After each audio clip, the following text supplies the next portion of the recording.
नमस्कार मित्रों। आज के इस वीडियो में एक बार फिर से आप सभी का बहुत बहुत हार्दिक स्वागत है।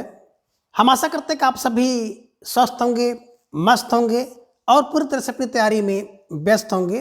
तो मित्रों, आज के इस वीडियो में हम हिंदी साहित्य के अंतर्गत काव्यशास्त्र और काव्यशास्त्र में अलंकार से संबंधित कुछ महत्वपूर्ण और संभावित प्रश्नों को व्याख्यात्मक तरीके से हल करेंगे और उसके साथ ही नेट ट्रिक की सहायता से याद करने का भी प्रयास करेंगे। तो हम आशा करते हैं कि वीडियो आप सबके लिए बहुत ही महत्वपूर्ण होने वाला है, इसलिए इस वीडियो को आप लोग अंत तक जरूर देखें। चैनल पर नए हैं तो चैनल को सब्सक्राइब कर लें और इसके साथ अगर आपको थोड़ा सा भी उचित लगे तो इस वीडियो को अपने जो परिचित लोग हैं उनके पास भी शेयर करें। और इसके पूर्व की वीडियो में हम लोगों ने कुल 60 प्रश्नों को देखा था, तो आज के इस वीडियो में उसके आगे के प्रश्नों को हम लोग जानेंगे। तो जैसा कि स्क्रीन पर आप देख पा रहे हैं, प्रश्न संख्या 61 है कि बिन पग चले सुने बिन काना में कौन सा अलंकार है। और पूरी पंक्ति की बात की जाए तो पूरी पंक्ति है बिन पग चले सुने बिन काना कर बिन कर्म करे विधि नाना, है ना। तो ये पूछ रहे कौन सा अलंकार है। अब विकल्प ये कह रहे हैं कि विभावना है, विकल्प बी विशेषोक्ति अलंकार है, विकल्प सी असंगति या फिर विकल्प डी वक्रोक्ति। तो धीरे धीरे ढेर सारे भाई बहनों का जवाब भी आ गया कि सर विकल्प ए को लॉक किया जाए। विकल्प ए विभावना इज राइट आंसर, है ना, बिल्कुल सही जवाब। और बेहद सुंदर तैयारी आप सबके यहाँ पर दिख रही है। कैसे इसको दिमाग में बैठाया जाए, तो देखिए विभावना का मतलब होता है बिना हेतु, बिना कारण के जब कार्य होता है ना, तो बिना कारण के कार्य विभावना, बिना कारण के कार्य विभावना अलंकार होता है, ध्यान में रखिएगा। तो बिन पग चले, बिना पैर के कोई चल रहा है, बिन पग चले। सुने बिन काना, बिना कान के कोई सुन रहा है, तो बिन पग चले सुने बिन काना कर बिन कर्म करे विधि नाना, बिना कर के बिना हाथ के कर्म कर रहा है। तो जब बिना कारण के कार्य हो तो वहाँ पे विभावना अलंकार होता है, ये ध्यान में रखिएगा। ठीक है, चलिए अब प्रश्न संख्या 62 है कि जगत जनायो जिह सकल सो हरि जानो नाही, ज्यों आँखिन सब देखिबे आँख न देखी जाहि। पंक्ति में कौन सा अलंकार है। विकल्प ये कह रहे हैं कि दृष्टांत अलंकार है, विकल्प बी उदाहरण अलंकार, विकल्प सी उपमा या फिर विकल्प डी प्रतिवस्तु उपमा अलंकार। तो प्रश्न संख्या 62 का जवाब आप सबको देना है और आप सबने बड़े सजगता के साथ जवाब दिया कि सर विकल्प बी को लॉक किया जाए। तो विकल्प बी उदाहरण अलंकार इज राइट आंसर, बिल्कुल सही जवाब। बेहद सुंदर तैयारी आप सबके यहाँ पर दिख रही है। कैसे इसको दिमाग में बैठाया जाए, तो देखिए मित्रों, अगर आपको कहीं भी लाइन में ज्यों मिल जाए, जैसे मिल जाए, यू मिल जाए ना, तो प्राय आप कह सकते हैं कि इसमें उदाहरण अलंकार होता है। ठीक है, चलिए प्रश्न 63 है कि तंत्री नाद कवित रस सरस राग रतिरंग अन डूबे डूबे तिरे जे डूबे सब अंग में कौन सा अलंकार है। अब विकल्प ये कह रहे हैं कि उपमा अलंकार है, विकल्प बी विरोधाभास, विकल्प सी रूपक या फिर विकल्प डी दृष्टांत अलंकार है। तो थोड़ा सा विचार करके इस प्रश्न का जवाब दीजिएगा। और धीरे धीरे ढेर सारे भाई बहनों का जवाब भी आ गया कि सर विकल्प बी को लॉक किया जाए। तो विकल्प बी विरोधाभास इज राइट आंसर, है ना। देखिए अनडूबे डूब जा रहा है और जो डूबे वो तिर जा रहा है, तो तिर माने पार उतर जा रहा है, इसलिए यहाँ पर भी विरोधाभास दिखाई दे रहा है। ठीक है ना, तो विरोधाभास अलंकार इज राइट आंसर, कि जहाँ पर विरोध ना होते हुए भी विरोध प्रतीत हो, विरोध दिखाई दे, वहाँ पर विरोधाभास अलंकार होता है, ध्यान में रखिएगा। ठीक है, चलिए प्रश्न संख्या 64 है कि यह प्रेम को पंथ कराल महा तरवार की धार पे धावन हो। पंक्ति में कौन सा अलंकार है। वेरी वेरी मोस्ट इंपॉर्टेंट प्रश्न, ये कई बार परीक्षा में पूछा गया प्रश्न है और मेरे द्वारा भी 2-3 बार इसकी चर्चा की जा चुकी है। तो आपको जवाब देना है कौन सा अलंकार है। विकल्प ये कह रहे हैं कि दृष्टांत अलंकार है, विकल्प बी निदर्शना, विकल्प सी विरोधाभास या फिर विकल्प डी असंगति। तो प्रश्न संख्या 64 का जवाब आप सबको देना है और धीरे धीरे ढेर सारे भाई बहनों का जवाब भी आ गया, सिर्फ विकल्प बी को लॉक किया जाए। तो विकल्प बी निदर्शना अलंकार इज राइट आंसर, है ना। देखिए प्रेम के पंथ पर चलना तलवार की धार पर चलना है और आपके दिमाग में बिल्कुल तुरंत बन जाता है कि सर इसमें निदर्शना अलंकार है, ध्यान में रखिएगा। ठीक है ना, और इसको कैसे दिमाग में बैठाया जाए, तो आपके दिमाग में ही आ जाना चाहिए कि प्रेम के पंथ पर चलना एक निदर्शना है, प्रेम के पंथ पर चलना एक निदर्शना है, तो नहीं कि निदर्शना अलंकार है, ध्यान में रखिएगा। क्योंकि वेरी वेरी मोस्ट इंपॉर्टेंट पंक्ति है और कई बार परीक्षा में पूछी गई है, तो फिर भी इसके पूछे जाने की प्रबल संभावना बन रही है। ठीक है, चलिए प्रश्न संख्या 65 है कि उदाहरण एवं अलंकार को सही क्रम में सुमेलित कीजिए। तो आप देख रहे हैं कथन और सूची 1 और सूची 2। तो सूची 1 में आपने देखा कि कथन ये है कि वह आदमी नहीं हैवान है, और सूची 2 में उसके सामने दिया है कि रूपक अलंकार। वे मानो देवता हैं, और सूची 2 में आप देख रहे हैं कि भ्रांतिमान अलंकार। कहीं ये उनकी चाल तो नहीं, और सूची 2 में उत्प्रेक्षा अलंकार। आप तो साक्षात इंद्र हैं, आप हनुत अलंकार। तो कह रहे हैं कि सूची 1 को सूची 2 से मिलाना है, और कौन सी सूची सही मिलेगी तो विकल्प आपको देखना है। विकल्प ये में कह रहे हैं कि पहले का दूसरा, दूसरे का बी का दूसरा, सी का तीसरा, डी का चौथा। तो चलिए इसको आप सबसे पहले मिलाइए। वह आदमी नहीं हैवान है, तो बिल्कुल अपहुनित अलंकार है। अब अपहुनित अलंकार की एक खास विशेषता है कि जो उपमेय होता है ना, उसका आरोप, उसको निषेध कर देते हैं। यानी कि जो है उसका निषेध करते हैं, जो नहीं है उसका आरोप कर देते हैं। जैसे वह आदमी नहीं, तो आदमी का निषेध कर दिया गया और उसके ऊपर हैवान का आरोप कर दिया गया, है ना। जैसे वह कौन है, बंधु न होई मोर काला, बंधु होई न मोर है काला।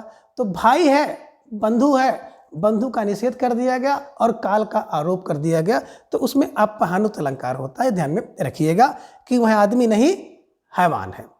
अपहुनित अलंकार, वे मानो देवता हैं, मन मानो जन जानो। जैसे आप देखेंगे उत्प्रेक्षा के पास जाइएगा तो बी का तीसरा हो गया, बी का तीसरा, ये भी आप ध्यान में रखिएगा। देखिए बी मिल रहा। कहीं उनकी चाल तो नहीं, अब कहीं इनकी चाल तो नहीं, इसका मतलब भ्रम हो रहा है, तो सी का दूसरा हो गया। और आप तो साक्षात इंद्र हैं, तो इंद्र का रूपक हो गया, है ना। तो आपने देखा कि जिन भाई बहनों का जवाब विकल्प बी था, बिल्कुल सही जवाब, और बेहद सुंदर तैयारी आप सबकी यहाँ पर दिख रही है।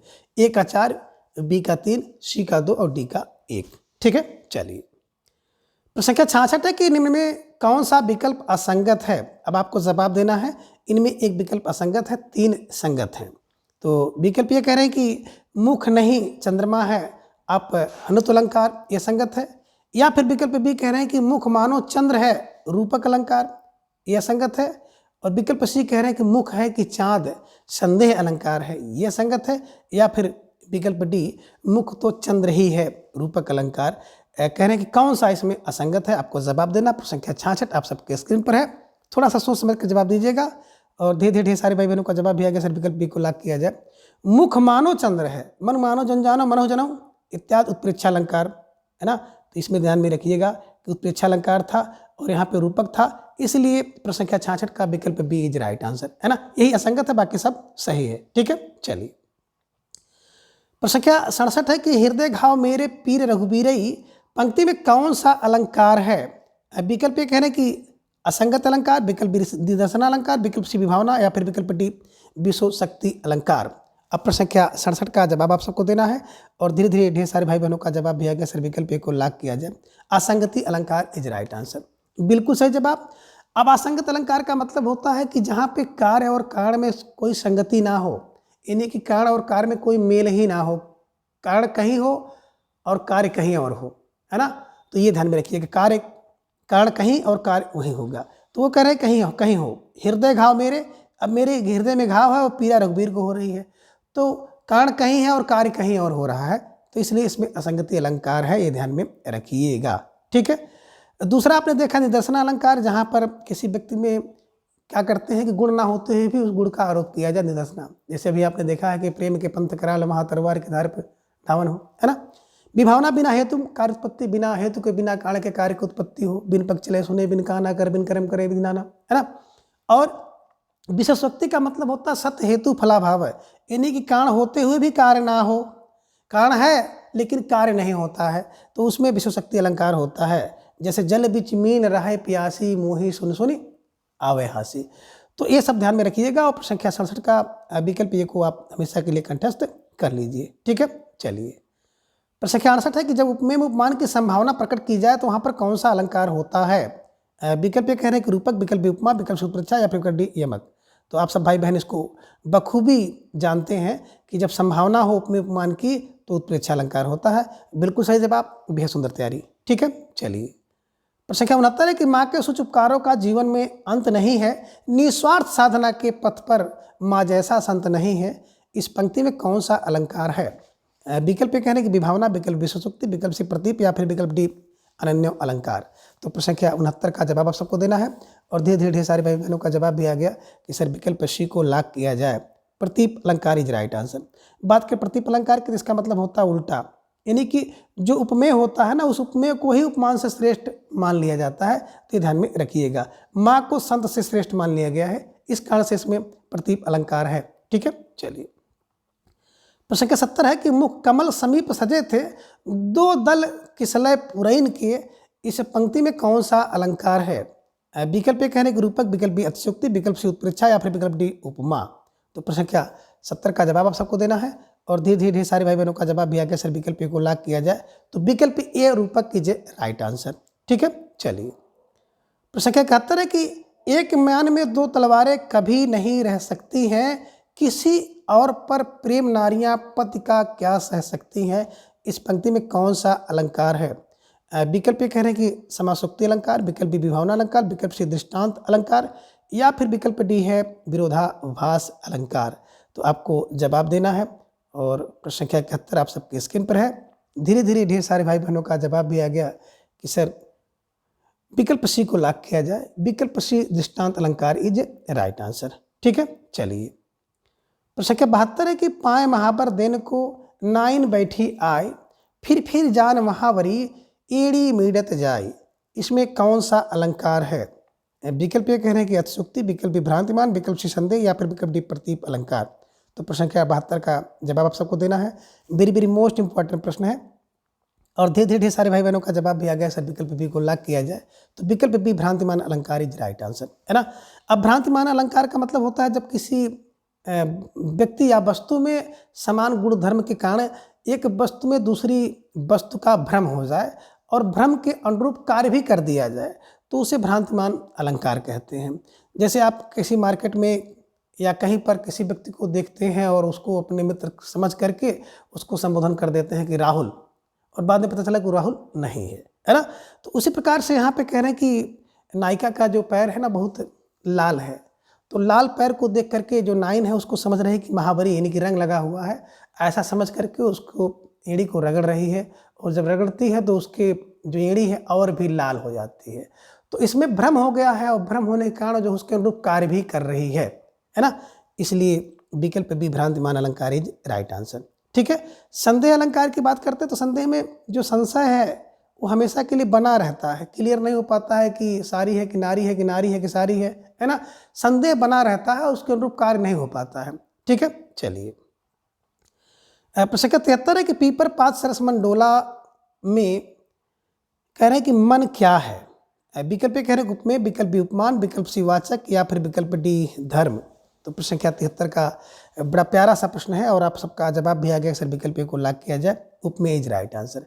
देखिए जो आपके समीप है, आपके पास है ना, उसमें उपमेय होता है, जो आपके पास नहीं है, दूर है, वो उपमान होता है। तो मन आपके पास है, पीपर का पात दूर है, तो इस कारण से है ना, ये ध्यान में रखिएगा, पीपर का पात जो होता है उपमान है और मन उपमेय है। ठीक है, चलिए प्रश्न 74 है कि उतर नहाए जमुन जल ज्यों शरीर समश्याम में कौन सा अलंकार है? विकल्प कह रहे हैं कि व्यतिरेक अलंकार, विकल्प बी विभावना अलंकार, विकल्प सी प्रतीप या फिर विकल्प डी असंगति अलंकार। तो प्रश्न संख्या 74 का जवाब भी आप सबका आ गया कि सर विकल्प सी को लॉक किया जाए, विकल्प सी प्रतीप अलंकार इज राइट आंसर, है ना। अभी मैंने आपको बताया था कि प्रतीप का मतलब होता है उल्टा, यानी कि जो उपमेय है ना उस उपमेय को उपमान से श्रेष्ठ बता लिया जाता है, ये ध्यान में रखिएगा। तो श्याम के शरीर को श्रेष्ठ बता दिया गया है जमुना से। ठीक है, चलिए प्रश्न के 75 है कि सघन कुंज छाया सुखद शीतल मंद समीर मन हवे जात अजो वह जमुना के तीर, उक्त पंक्ति में कौन सा अलंकार है? वेरी वेरी मोस्ट इंपॉर्टेंट प्रश्न है और थोड़ा सा हटकर अलंकार इसमें है। विकल्प कह रहे भ्रांतिमान, विकल्प बी स्मरण, विकल्प से उल्लेख या फिर विकल्प डी संदेह अलंकार। तो प्रश्न संख्या 75 का आप सबका जवाब भी आ गया सर विकल्प बी को लॉक किया जाए, स्मरण अलंकार इज राइट आंसर, है ना। जब किसी पंक्ति में किसी लाइन में आपको किसी पूर्व की बात का स्मरण हो जाए तो वहाँ पर स्मरण अलंकार होता है, ध्यान में रखिएगा। ठीक है, संख्या 76 है कि मैं जो कहा रघुबीर कृपाला बंधु न होई मोर यह काला, पंक्ति में कौन सा अलंकार है और उसकी चर्चा इसके पूर्व हमने किया है, तो आपका जवाब सही आना चाहिए। विकल्प ए कह रहे भ्रांतिमान, विकल्प बी संदेह, विकल्प सी प्रतीप या फिर विकल्प डी अपहनित अलंकार। तो प्रश्न संख्या 76 का ढेर सारे भाई बहनों ने जवाब भी दे दिया कि सर विकल्प डी को लॉक किया जाए। तो विकल्प डी अपहनित अलंकार इज ए राइट आंसर, है ना। मैंने भी आपको बताया था कि अपहनित अलंकार में क्या होता है, जो है उसका निषेध होता है, जो नहीं उसका आरोप होता है। मैं जो कहा रघुवीर कृपाला, बंधु होई न, बंधु होई न मोरे है काला, ये मेरा बंधु नहीं, ये मेरा काल है। तो भाई में क्या कर रहा है, भाई का निषेध कर रहा है, बंधु होई ना, निषेध मोर काल, मेरा मृत्यु है। कौन, बाली कहते हैं, किससे कहते हैं, राम जी से कहते हैं। तो इस कारण से इसमें अपहनित अलंकार है, ध्यान में रखिएगा, ठीक है। चलिए प्रश्न 77 है, किस अलंकार में कारण के बिना कार्य की उत्पत्ति होती है। विकल्प ये कह रहे हैं कि असंगत में, विकल्प बी विभावना में, विकल्प सी विशेषोक्ति में या फिर विकल्प डी अतिशयोक्ति में। किस अलंकार में कारण के बिना कार्य की उत्पत्ति होती है, और आप सबका जवाब फौरन आ गया, सर विकल्प बी को लॉक किया जाए। विकल्प बी विभावना अलंकार इज राइट आंसर। बिना हेतु कार्य उत्पत्ति विभावना, बिना हेतु विभावना, ठीक है। चलिए प्रश्न 78 है कि निम्न में कारण होते हुए भी किस अलंकार में कार्य नहीं होता है। कारण होते हुए भी कार्य ना हो तो कौन सा अलंकार होगा। विकल्प ये कह रहे हैं कि विशेषोक्ति, विकल्प विभावना, विकल्प सी ब्याज स्तुति या फिर विकल्प डी असंगति। तो आप सबका जवाब भी आ गया, सर विकल्प ए को लॉक किया जाए, विशेषोक्ति इज राइट आंसर। सत हेतु फलाभाव है, विशेषोक्ति, कारण के होते हुए भी कार्य ना हो तो क्या होता है, विशेषोक्ति अलंकार होता है। और इसके पूर्व भी हम लोगों ने चर्चा किया था कि जल बीच मीन रहे प्यासी, मोहि सुन सुन आवे हासी, ठीक है। चलिए प्रश्न 79 है कि है अमा निशा उगलता गगन घन अंधकार में कौन सा अलंकार है। विकल्प ये कह रहे हैं उत्प्रेक्षा, विकल्प बी मानवीकरण, विकल्प से उपमा या फिर विकल्प डी यमक। तो धीरे धीरे ढेर सारे भाई बहनों का जवाब भी आ गया, अक्सर विकल्प बी को लॉक किया जाए, मानवीकरण अलंकार इज राइट आंसर, है ना। है अमा निशा उगलता गगन घन अंधकार। अब देखिए उगलता, पचता, नाचता, खाता, बैठता, जगता, है ना। जब किसी प्राकृतिक दृश्य में, प्राकृतिक उपादान में, प्राकृतिक तत्व में मानव के जो क्रियाकलाप हैं उसका आरोप किया जाता है तो वहाँ पर मानवीकरण अलंकार होता है, ध्यान में रखिएगा, ठीक है। चलिए प्रश्न संख्या 80 है कि झरनों का पानी लेकर गज छिड़क रहे मतवाले, मानो जल बरस रहे हो सावन घन काले काले में कौन सा अलंकार है। विकल्प कह रहे हैं उपमा, विकल्प बी रूपक, विकल्प सी यमक या फिर विकल्प डी उत्प्रेक्षा। तो धीरे धीरे ढेर सारे भाई बहनों का जवाब भी आ गया कि सर विकल्प डी को लॉक किया जाए, विकल्प डी उत्प्रेक्षा इज राइट आंसर। मनु मानो, जन जानो, मनहु जनहु आदि अगर वाचक शब्द आ जाए तो निश्चित रूप से उसमें उत्प्रेक्षा अलंकार होता है, ध्यान में आप रखिएगा। तो यहाँ पे देखो मानो जल बरस रहे हो, हाँ सावन घन काले काले, ठीक है। चलिए प्रश्न 81 है कि कर सरोज जयमाल उठाई, प्रेम विवश पहिराई न जाई, पंक्ति में कौन सा अलंकार है। विकल्प ये कह रहे हैं उपमा, विकल्प उत्प्रेक्षा, विकल्प सी रूपक या फिर विकल्प डी अनुप्रास अलंकार। तो प्रश्न संख्या 81 का जवाब आप सबको देना है और धीरे धीरे ढेर सारे भाई बहनों का जवाब भी आ गया कि सर विकल्प सी को लॉक किया जाए। तो विकल्प सी रूपक अलंकार इज राइट आंसर। कर सरोज, कर रूपी, सरोज माने कमल, है ना, ये ध्यान में रखिएगा। तो प्रश्न संख्या 81 का विकल्प सी रूपक अलंकार इज राइट आंसर। प्रश्न संख्या 82 और ये तो बहुत चिर परिचित आप सबका अलंकार है कि रहीमन पानी राखिए बिन पानी सब सोन, पानी गए ना उबरे मोती मानुष चून। इस पंक्ति में कौन सा अलंकार है ना, आपको जवाब देना है। और इस प्रश्न को सम्मिलित करने का मेरा उद्देश्य था कि बहुत महत्वपूर्ण ये प्रश्न है और पूछा भी जाता है परीक्षा में, ये भी ध्यान में आप रखिएगा। और हम लोग इसको कक्षा 6 से ही पढ़ते आते हैं, है ना। तो विकल्प कह रहे हैं कि वक्रोक्त अलंकार, विकल्प विश्लेष, विकल्प सी यमक या फिर विकल्प डी विभावना। तो धीरे धीरे ढेर सारे भाई बहनों का जवाब भी आ गया, सर विकल्प बी को लॉक किया जाए। तो विकल्प बी श्लेष अलंकार इज राइट आंसर, है ना।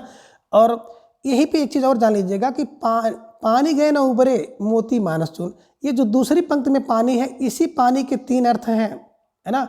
मोती के अर्थ में, मनुष्य के अर्थ में और चूना के अर्थ में, ये ध्यान में रखिएगा।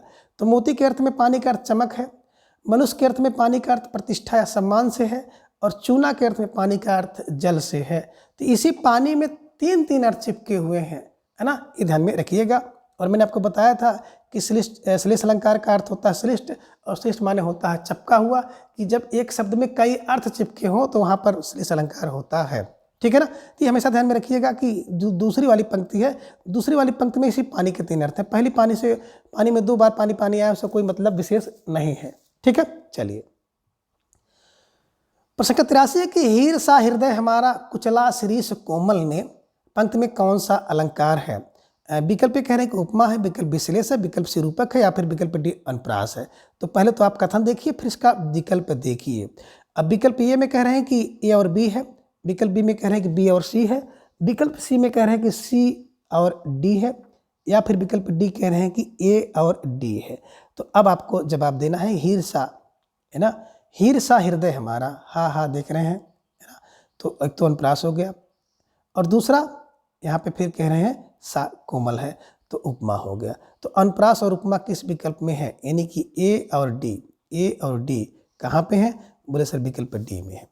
तो जिन भाई बहनों का जवाब विकल्प डी था, बिल्कुल सही जवाब, और बेहद सुंदर तैयारी आप सबकी यहाँ पर दिख रही है। तो इस तरह से जो प्रश्न है आपकी परीक्षा में पूछे जाते हैं, और ये प्रश्न आपकी परीक्षा में विगत परीक्षाओं में पूछा गया है। ठीक है, चलिए। प्रश्न संख्या 84 देखिए, एक प्यारा सा प्रश्न है, जरा हटकर प्रश्न ये है कि केशवदास का अलंकार पर आधारित ग्रंथ कौन सा है? विकल्प कह रहे विज्ञान गीता, विकल्प बी रतन बावनी, विकल्प सी रसिक प्रिया, या फिर विकल्प डी कवि प्रिया। आपको जवाब देना है। प्रश्न संख्या 84 आप सबकी स्क्रीन पर है, और इस प्रश्न की चर्चा मैंने कई बार किया है। तो जो भाई बहन हमारे साथ बहुत पहले से जुड़े हैं वो तो बिल्कुल सही जवाब देंगे, जो नहीं जुड़े हैं वो भी आज के बाद सही जवाब देंगे, है ना। मैंने आपको बताया था कवि को प्रिय है क्या? बोले सर अलंकार, है ना। तो केशव का अलंकार पर आधारित ग्रंथ कौन सा है? कवि प्रिया। कवि को प्रिय है अलंकार, तो कवि प्रिया अलंकार पर आधारित ग्रंथ है, ध्यान में रखिएगा। ठीक है, चलिए। प्रश्न के 85 है कि किस आचार्य ने वर्ण सौंदर्य को सभी अलंकारों से बढ़कर माना है? विकल्प ये कह रहे हैं कि भामा ने, विकल्प बी दंडी ने, विकल्प सी रुद्रट ने, या फिर विकल्प डी आनंद वर्धन ने। तो प्रश्न संख्या 85 का जवाब आप सबको देना है, और धीरे धीरे ढेर सारे भाई बहनों का जवाब भी आ गया कि सर विकल्प ए को लॉक किया जाए। विकल्प ए भामा इज राइट आंसर, है ना। बात करें भामा जी ने, तो वर्ण सौंदर्य को सभी अलंकारों से बढ़कर माना है, ध्यान में रखिएगा। स्टार लगाकर इसे अपनी नोटबुक में दर्ज कर लीजिएगा। ठीक है, चलिए। प्रश्न संख्या 86 कि जब किसी विषय का वर्णन बहुत बढ़ा चढ़ाकर किया जाए तो उसमें कौन सा अलंकार होता है? और इसकी चर्चा पहले भी हो चुकी है। विकल्प ए कह रहे हैं विभावना, विकल्प बी विश्वशक्ति, विकल्प सी अतिशयोक्ति, या फिर विकल्प डी विरोधाभास। तो आप सब भाई बहनों का जवाब भी आ गया, सर विकल्प सी को लॉक किया जाए। अतिशय धन उक्ति बराबर अतिशयोक्ति, है ना। जब किसी बात को बढ़ा चढ़ाकर कहा जाए तो उसमें अतिशयोक्ति अलंकार होता है। जैसे पानी परात को हाथ छो नहीं, नैनों के जल सो पग धोए। तो पानी को परात से छूने का मतलब है नैनों के जल से पग धुल गया। तो बिल्कुल इस बात को बढ़ा चढ़ा कहा जा रहा है। 2-4-10 बूंद जल गिरा होगा, लेकिन इतना नहीं जल गिरा होगा कि पूरा पैर ही धुल जाए। ठीक है ना, ये ध्यान में रखिएगा। ठीक है, चलिए। प्रश्न का 87 के निम्न में से किस अलंकार में उपमान का संशय होता है? यानी किस अलंकार में संशय बना रहता है? विकल्प कहने को उपमा में, उत्प्रेक्षा में, विकल्प बी संदेह में, विकल्प सी रूपक, या फिर विकल्प डी भ्रांतिमान में। तो आप सबका जवाब भी आ गया, सर विकल्प बी को लॉक किया जाए। विकल्प बी संदेह अलंकार में संदेह यानी कि जो डाउट है वो बना रहता है। सारी बीच नारी है कि नारी बीच सारी है, कि सारी है कि नारी है, कि नारी है कि सारी है ना। विरह है या वरदान, है ना, विरह है या वरदान, इसमें भी संदेह बना हुआ है, ये ध्यान में रखिएगा। ठीक है, चलिए। प्रश्न 88 है कि एक वस्तु यानी कि उपमेय में दूसरी वस्तु यानी कि उपमान की जो भ्रांति कल्पित हो तो वहाँ पे कौन सा अलंकार होता है? अब देखिए, भ्रांति कल्पित हो जाए, भ्रम हो जाए तो कौन सा अलंकार होगा? विकल्प ए विरोधाभास, विकल्प बी संदेह, विकल्प सी भ्रांतिमान, या फिर विकल्प डी अतिशयोक्ति। तो बिल्कुल उपहार के रूप में आप सबको ये प्रश्न का अंक मिल गया कि सर विकल्प सी को लॉक किया जाए। विकल्प सी भ्रांतिमान इज राइट आंसर। ठीक है, चलिए। प्रश्न संख्या 89 कि उपमेय में उपमान का साकार उत्कर्ष किस अलंकार में दिखाया जाता है? यानी कि उपमेय में उपमान का उत्कर्ष कारण सहित किस अलंकार में दिखाया जाता है? अब विकल्प कह रहे हैं कि व्यतिरेक में, विकल्प बी प्रतीप में, विकल्प सी अपनुत में, या फिर विकल्प डी अनन्यों में। तो प्रश्न संख्या 89 का जवाब आप सबको देना है, और धीरे धीरे ढेर सारे भाई बहनों का जवाब भी आ गया, सर विकल्प ए को लॉक किया जाए। व्यतिरेक अलंकार इज राइट आंसर। ठीक है ना। जो व्यतिरेक अलंकार होता है ना, उसमें उपमेय को उपमान से श्रेष्ठ बताया जाता है और कारण सहित बताया जाता है, ध्यान में रखिएगा। ठीक है, चलिए। प्रश्न संख्या 90 है कि कार्य एवं कारण के संगत ना होने पर कौन सा अलंकार होता है? यानी कि कार्य और कारण का संगत ना हो। कार्य कहीं हो रहा हो और कारण कहीं हो, तो कौन सा अलंकार होगा? अब विकल्प ए कह रहे हैं काबलिंग अलंकार, विकल्प बी विरोधाभास, विकल्प सी असंगति या फिर विकल्प डी विभावना अलंकार। तो धीरे धीरे ढेर सारे भाई बहनों का जवाब भी आ गया। सर विकल्प सी को लॉक किया जाए तो विकल्प सी असंगत अलंकार इज राइट आंसर, है ना, जहाँ पे मेल ही ना हो, कार्य कहीं कारण कहीं हो रहा है। और अभी आपने इसका उदाहरण भी देखा था कि हृदय घाव मेरे पी रघुवीर रही। ठीक है, चलिए प्रश्न संख्या 91 है कि वह अलंकार जिसमें प्रत्येक वाक्यार्थ में उपमा अर्थात साधर्म का कथन हो तो वहां पर कौन सा अलंकार होगा? विकल्प ए कह रहे हैं कि दृष्टांत, विकल्प बी काबलिंग, विकल्प सी अर्थांतरन्यास अलंकार या फिर विकल्प डी प्रति वस्तु उपमा अलंकार। तो धीरे धीरे ढेर सारे भाई बहनों का जवाब भी आ गया। अक्सर विकल्प डी को लॉक किया जाए तो विकल्प डी, है ना, प्रति वस्तु उपमा इज राइट आंसर, है ना। यही कह रहे हैं कि प्रत्येक वाक्यार्थ में उपमा यानी कि साधर्म समान धर्म हो तो वहाँ पे प्रतिबद्ध उपमा होता है। हर वाक्य में उपमा होता है, ध्यान में रखिएगा। ठीक है, चलिए प्रश्न संख्या 92 कि जब किसी बात की ज्यों जैसे यू आदि शब्दों द्वारा किसी अन्य बात की समानता दिखाई जाए तो वहाँ पर कौन सा अलंकार होता है? विकल्प ये कह रहे हैं कि समासोक्ति अलंकार, विकल्प बी उदाहरण अलंकार, विकल्प सी दृष्टांत या फिर विकल्प डी काव्य लिंग अलंकार। तो धीरे धीरे ढेर सारे भाई बहनों का जवाब भी आ गया। सर विकल्प बी को लॉक किया जाए तो विकल्प बी उदाहरण अलंकार इज राइट आंसर। ठीक है, चलिए प्रश्न संख्या 93 कि जब किसी उक्त के समर्थन का कारण बताया जाए तो वहाँ पर कौन सा अलंकार होता है? यानी कोई युक्ति हो और फिर उसका कारण भी बताया जाए तो उसमें कौन सा अलंकार होता है? विकल्प ये कह रहे हैं उदाहरण, विकल्प बी प्रतीक, विकल्प सी दृष्टांत या फिर विकल्प डी काव्यलिंग अलंकार। तो धीरे धीरे ढेर सारे भाई बहनों का जवाब भी आ गया। सर विकल्प डी को लॉक किया जाए तो विकल्प डी काव्यलिंग अलंकार इज राइट आंसर, है ना। और इसके पूर्व भी आपने चर्चा किया था ना कि बात हम लोग करते हैं कनक कनक सौगुनी मादकता अधिकार या खाए बहुरा जगवा पाए बहुरा। तो कनक की मादकता जो है 100 गुना अधिक है, यानी कि सोना से धतूरा से सोने की मादकता 100 गुना अधिक है। कारण क्या है कि या पाए बहुरा है या खाए बहुरा है। सोना को पाने से व्यक्ति बहुरा जाता है, धतूरा खाने से बहुरा जाता है। तो इसलिए विकल्प डी काव्यलिंग अलंकार इज राइट आंसर।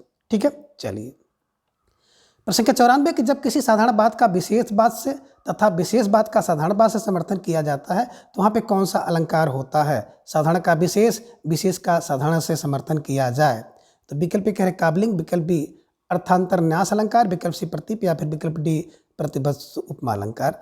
तो धीरे धीरे ढेर सारे भाई बहनों का जवाब भी आ गया। सर विकल्प बी को लॉक किया जाए, अर्थांतरन्यास अलंकार इज राइट आंसर, है ना। समान का विशेष से, विशेष का समान से, तो अर्थांतरन्यास अलंकार। ठीक है, चलिए प्रश्न संख्या 95 कि नहीं पराग नहीं मधुर मधु नहीं विकास यही काल अली कली ही सो बंधु आगे कौन हवाल में कौन सा अलंकार है? विकल्प कह रहे हैं निदर्शना, विकल्प बी समासोक्ति, विकल्प सी अन्योक्ति या फिर विकल्प डी उदाहरण अलंकार। तो धीरे धीरे ढेर सारे भाई बहनों का जवाब भी आ गया कि सर विकल्प बी को लॉक किया जाए, विकल्प बी समासोक्ति अलंकार इज राइट आंसर। ठीक है, चलिए प्रश्न संख्या 96 किसी की बात किसी और पर ढालकर कही जाए तो वहाँ पे कौन सा अलंकार होता है? विकल्प कह रहे हैं निदर्शना, विकल्प बी समासोक्ति, विकल्प सी अन्योक्ति या फिर विकल्प डी उदाहरण। तो धीरे धीरे ढेर सारे भाई बहनों का जवाब भी आ गया कि सर विकल्प सी को लॉक किया जाए, विकल्प सी अन्योक्ति इज राइट आंसर, है ना। जैसा कि नाम से ही पता हो रहा है कि अन्य धन उक्ति, तो अन्य को जब युक्ति मानकर की जाए, अन्य पर उक्ति की जाए तो उसे अन्योक्ति अलंकार होता है। ध्यान में रखिएगा, किसी की बात को किसी और पर ढालकर कहा जाता है। ठीक है, चलिए प्रश्न संख्या 97 जहाँ पर उपमेय और उपमान वाक्य असंबद्ध हो किंतु सादृश्य के आक्षेप द्वारा उन्हें सुसंबद्ध रूप से उपस्थित करके उनकी संगति दिखाई जाए तो वहाँ पे कौन सा अलंकार होता है? विकल्प ये अनन्य अलंकार, विकल्प बी प्रतीप, विकल्प सी निदर्शना या फिर विकल्प डी मालोपमा अलंकार। तो धीरे धीरे ढेर सारे भाई बहनों का जवाब भी आ गया। अक्सर विकल्प सी को लॉक किया जाए तो विकल्प सी निदर्शना अलंकार इज राइट आंसर, है ना। देखिए जब उपमेय उपमान का असंबद्ध हो किंतु सादृश्य आक्षेप द्वारा उन्हें संबद्ध किया जाता है तो वहाँ पे निदर्शना अलंकार होता है। जैसे आपने भी देखा था कि प्रेम के पंथ पराल कराल महा तरवार के धार पर धावन हो। ठीक है, चलिए प्रश्न संख्या 98 कि बूंद आघात सहाय गिर कैसे खलके बचन संत सह जैसे पंक्ति में कौन सा अलंकार है? विकल्प कह रहे हैं कि काबलिंग, विकल्प बी उदाहरण, विकल्प सी समासोक्ति या फिर विकल्प डी दृष्टांत अलंकार। तो धीरे धीरे ढेर सारे भाई बहनों का जवाब भी आ गया कि सर विकल्प बी को लॉक किया जाए तो विकल्प बी उदाहरण अलंकार इज राइट आंसर, है ना। बूंद के आघात को, आघात माने चोट को, सहता है, गिरी माने पर्वत जैसे उसी तरह से खल माने दुष्ट के वचन को संत सहते हैं। तो देखिए मैंने आपको बताया था कि जैसे, ज्यों, यूं वगैरह कहीं पे आ जाए तो वहाँ पर प्राय उदाहरण अलंकार होता है, ध्यान में रखिएगा। ठीक है, चलिए प्रश्न संख्या 99 की यह प्रेम को पंथ कराल महा तलवार के धार पर धावन हो, पंक्ति में कौन सा अलंकार है?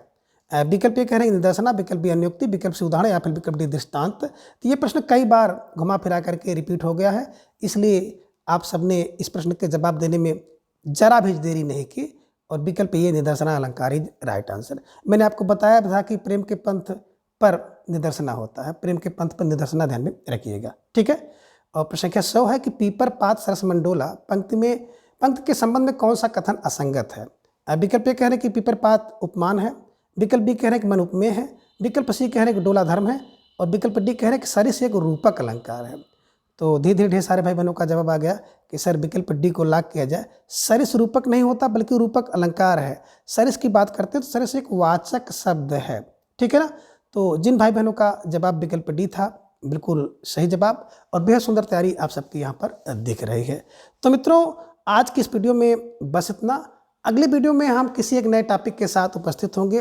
तब तक के लिए आप सभी अपना ख्याल रखिए और अपना अधिक से अधिक समय अपने अध्ययन पर लगाएं। अपना प्रेम, स्नेह और विश्वास इस तरह से चैनल पर बनाए रखें। प्रत्येक दिन सुबह 7 बजे आप हमारे साथ जुड़ें। धन्यवाद, नमस्कार, बाय बाय।